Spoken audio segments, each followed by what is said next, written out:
아침 주요 뉴스입니다. 첫 소식부터 함께 보시죠. 한국은행이 올해 경제성장률 전망치를 낮출 것으로 보입니다. 한국은행이 오는 14일 올해 경제성장률 전망치를 수정해 발표하는데요. 한국은행은 지난해 10월 올해 성장률 전망치를 3.3%에서 3.2%로 낮췄습니다. 하지만 이후 대외 불확실성이 커지면서 전문가들은 한국은행이 성장률 전망치를 낮출 것으로 보고 있는데요. 이주열 한국은행 총재도 지난달 10일 최근 유가 하락은 예상을 벗어나는 큰 폭이라면서 올해 경제 성장률 전망치를 하향 조정할 뜻을 내비쳤습니다. 금융위원회가 주식 대체거래소 요건을 완화하기로 했습니다. 이르면 연내 첫 대체거래소가 설립될 수 있다는 전망이 나오고 있는데요.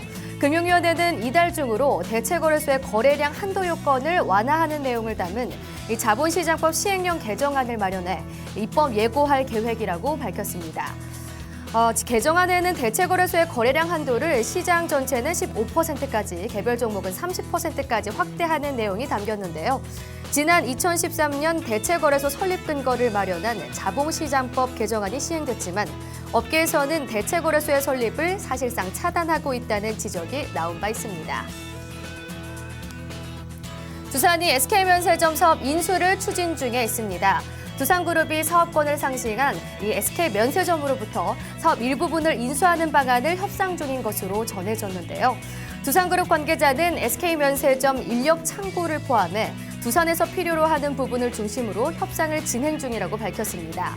SK면세점은 지난해 11월 서울 시내 면세점 사업자 선정에서 탈락한 바 있는데요. 23년간 운영해온 면세 사업권을 상실해 오는 5월까지 폐점해야 하는 상황입니다. 대한항공과 방위사업청이 무인정찰기 양산 계약을 체결했습니다.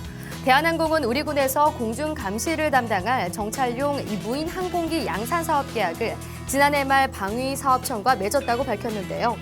이 사업은 올해부터 2020년까지 약 4천억 원 규모로 진행되고 이번에 1단계로 체결한 계약 금액은 2018년까지 약 2,300억 원입니다.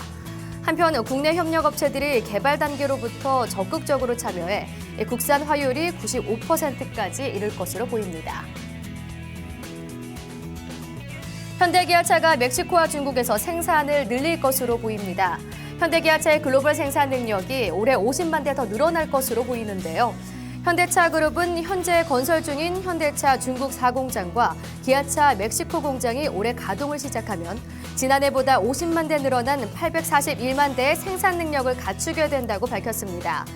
기아차의 멕시코 공장은 올해 5월 가동을 시작할 예정이고 현대차가 중국 창저우에 건설 중인 4공장도 올해 하반기에 20만 대 생산 규모로 준공될 계획입니다.